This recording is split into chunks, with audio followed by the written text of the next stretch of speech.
নমস্কার বন্ধুরা, আবার একটা নতুন রেসিপি নিয়ে চলে এসেছি। আজকে কাঁচা টমেটোমের পুর ভরে করেছি পরোটা। চলো, এত টেস্টি হয়েছিল, ভাবলাম তোমাদের সাথে রেসিপিটা শেয়ার করি। কিভাবে বানিয়েছি চলো দেখে নেওয়া যাক। এখানে আমি টমেটো নিয়েছি, কাঁচা টমেটো অবশ্যই 3টে মতন নিয়েছি। তোমাদের বাড়িতে যেমন মানুষ রয়েছে সেই অনুযায়ী তোমরা নেবে। 3টে টমেটোকে আগে কাঁচা টমেটোই কেটে টুকরো করে নেব।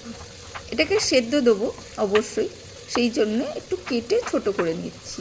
আস্ত দিলেও হবে, কিন্তু কেটে সেদ্ধ করলে সুবিধা হবে পেস্ট করতে, সেই জন্যে কেটে ছোট ছোট করে টুকরো করে নিচ্ছি। আগে থেকে ধুয়ে নিয়েছি, অবশ্যই ধুয়ে তারপরেই কেটেছি। কেটে ওই মাঝখানে মুখের আর পিছনের অংশগুলো কিন্তু একটু বাদ দিয়ে দেবে।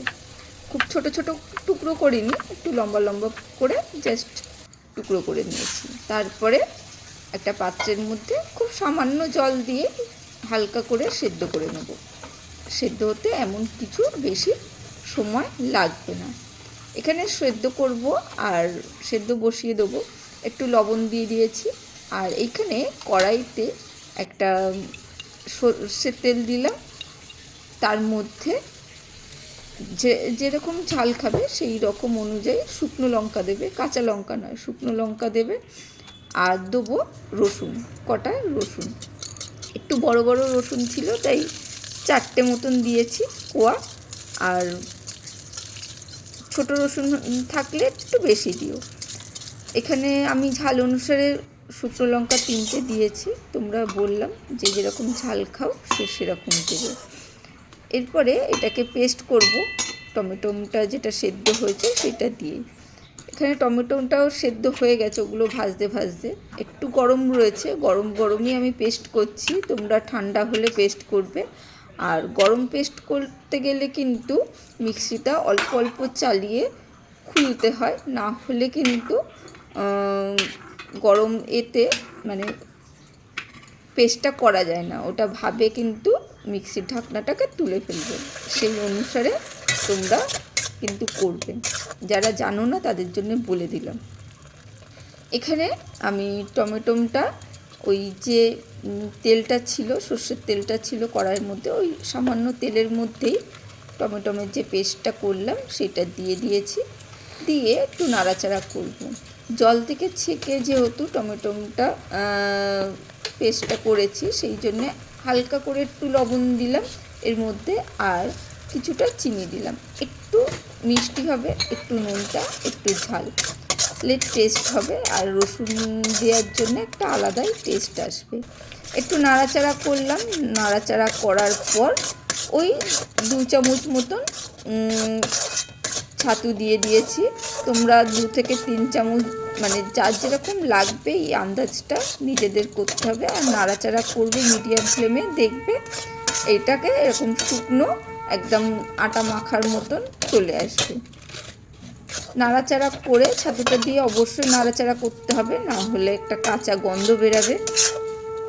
সুন্দরভাবে নাড়াচাড়া করে এটাকে আমি নামিয়ে রাখবো, ঠান্ডা হতে দেবো।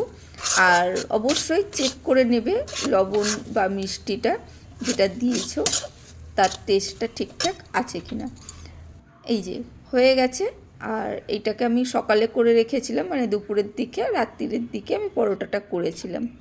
যাতে এটি আমি আটা দিয়ে করেছি, তোমরা ময়দা দিয়েও করতে পারো। আটার মধ্যে একটু লবণ, একটু চিনি দিয়ে, একটু সাদা তেল দিয়ে মেখে নেব। ওই টমেটোমের যে জলটা ছিল, সেদ্ধ জলটা, সেটা দিয়েই মেখে নিয়েছি।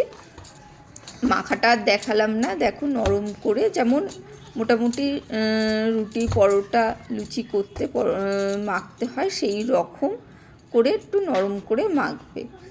তারপরে যার যেরকম বাড়িতে খায়, যে যাদের বাড়িতে রুটি বা পরোটা একটু মোটা খায় বা বড় খায় তাদের বড় করবে, যাদের ছোট খায় তাদের ছোট করে করবে। এখানে তারপরে লেচি করে পাকিয়ে তার মধ্যে পুর ভরে দেবো টমেটোগুলো। এই দেখো এরকম করলে কিন্তু গোল বল বল মতন হয়ে যাচ্ছে। কটা বল রেডি করে ছিলাম, এখানে ছোট ছোট করে। তা দেখলাম লেচিগুলো বেশ বড়ই হয়েছে, অত ছোট বল ঢোকালে হবে না, পুরটা কম থেকে যাবে, তাই একটু বেশি করেই পুরগুলো ভরে নিচ্ছি সুন্দরভাবে। আর পরিমাণটা সবসময় লেচির থেকে একটু কম দেবে পুরগুলো, তাহলে বেরিয়ে যাবে না, বেলার সময় অসুবিধেও হবে না। যারা নতুন রান্না করছো তারা কিন্তু এই জিনিসগুলো খেয়াল রাখবে। মানে পরোটা দিয়ে শুরু করলে কিন্তু খুব সুবিধা হয়, কচুরি বা এতে করলে কিন্তু মানে বেরিয়ে যাওয়ার সম্ভাবনা থাকে, তাদের খুব অসুবিধা হয়। যারা নতুন রান্না করছে অবশ্যই তাদের জন্যে বলছি।